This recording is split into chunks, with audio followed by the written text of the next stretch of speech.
Bonjour, je me présente, je m'appelle Jérémy Paquin et dans le cadre de mon projet personnel, je suis là pour vous aider à devenir un meilleur joueur de soccer. C'est parti!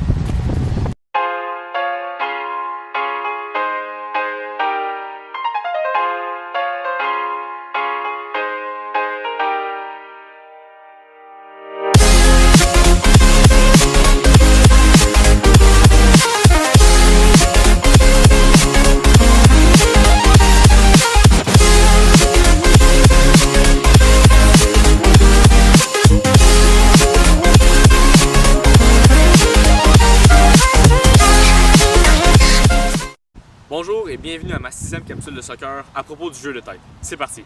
Premièrement, un des bons conseils que je pourrais vous donner, qui est très important, c'est de toujours garder les yeux ouverts. En gardant les yeux ouverts, vous pouvez poursuivre plus facilement la trajectoire du ballon. Donc, évitez de le frapper avec le côté ou le derrière de la tête.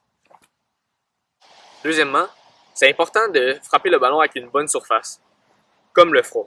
Si on frappe le ballon avec le côté de la tête, normalement, le ballon se dirige plutôt vers la droite si vous le frappez vers la droite de la tête ou vers la gauche si vous le frappez vers la gauche. Si vous le frappez ici, sur le dessus de votre tête, si le ballon arrive en puissance, ça peut être très dangereux. On peut avoir des commotions cérébrales et d'autres blessures graves qu'on ne veut pas vraiment.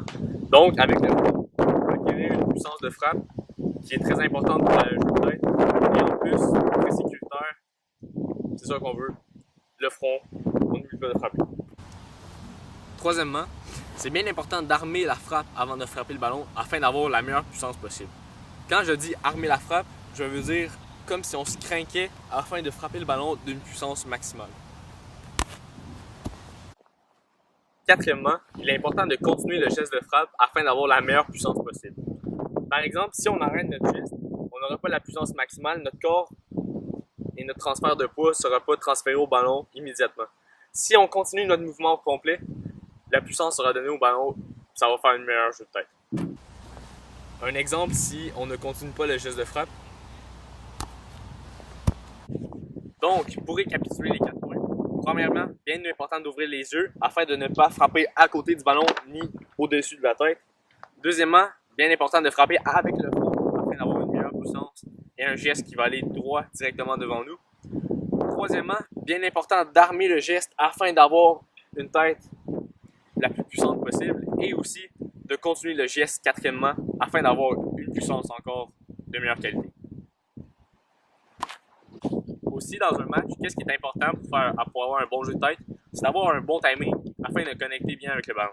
Qu'est-ce que je veux dire? C'est que si le ballon arrive, il ne faut pas que vous arrivez trop vite, sinon vous allez avoir de la misère à faire votre tête, peut-être que vous allez la faire comme ça ou il faudrait que vous vous penchiez parce que vous êtes en retard.